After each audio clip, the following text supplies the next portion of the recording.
Friends, I have urgent news. It seems that JVC and Sony projectors will soon fade into obscurity because Epson has introduced 3 new amazing projectors. And I will tell you about them now because I just can't pass by this. As a person who has been setting up home theaters for over 12 years, I want to say the following. Up until this point, there were essentially 3 brands. This is Epson, which made inexpensive but very high quality projectors. These are Sony, which made very expensive and cool projectors, and JVC, which made, let's say, average and very expensive projectors, also of the highest quality, with better, let's say, not in terms of price-quality ratio, no. Epson was the best in that regard, but with better contrast. That is, the black color has always been magnificent, specifically with JVC. By the way, if you need any equipment, if you want to build a home theater, set up a stereo system, or if you need great sound at home, in a cafe, or in a restaurant, just message me and I will always help. So I have had almost all the various models of JVC. I have also tried the N5, N7, N9, NZ7, NZ8, and NZ9, the Epson LS1000, LS10500, 9400, 9300, and 7400, and now, I personally have the laser projector 12000 at home, because before that, I had the 11000. I also have experience with Sony, specifically the 5000, 47400, which I currently have at home. The laser projector is 12000, because before that I had an 11000. Sony. Having experience with 5000 models, I looked at these old models, the 590s, if I remember correctly. If needed, I will write down their nomenclature personally.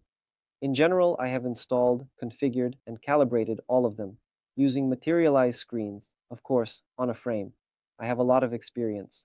What can I say? I have always liked Epson. At home, I have the 12000 model. It has a brightness of 2700 lumens, good contrast, and a laser light source, which means that in dark scenes in a movie, it simply turns off, and you see an endless black. Epson is about to release an absolutely incredible, insane lineup very soon. Let me just read to you what this project will be and how much they will cost. JVC really has nothing to offer, just like Sony. 3 models, they are QB1000, QL3000, and QL7000, friends.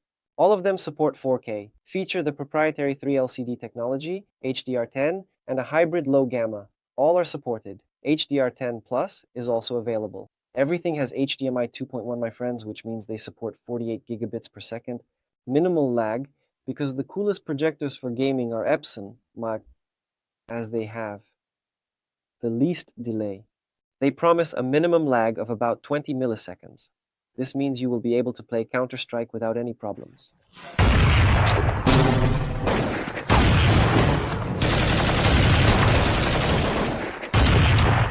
But you know what's most interesting, friends?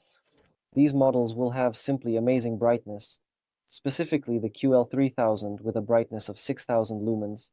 6000 lumens. And do you know what the brightness is for the QL7000? Just don't fall off your chairs, friends. This is because the 3LCD technology is not like DLP projectors that can deliver insane brightness of 10,000 nits. Friends, this is what you need for HDR. It will provide an incredibly bright and stunning picture that will simply blind you. How is this even possible? And the price will not be that high.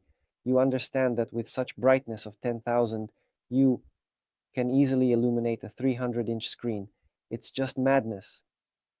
In my so-called reference theater, the screen is 110 inches, which is quite large and takes up almost the entire wall, while 300 inches is 3 times bigger, and it will fill that screen with an amazing picture. It's crazy. The price for the QB1000 with 3000 lumens will be 8,000. The QL3000 with 6000 lumens will cost 15,000. And the QL7000, the most beautiful black one with a crystal-like effect in the casing, will be priced at $30,000.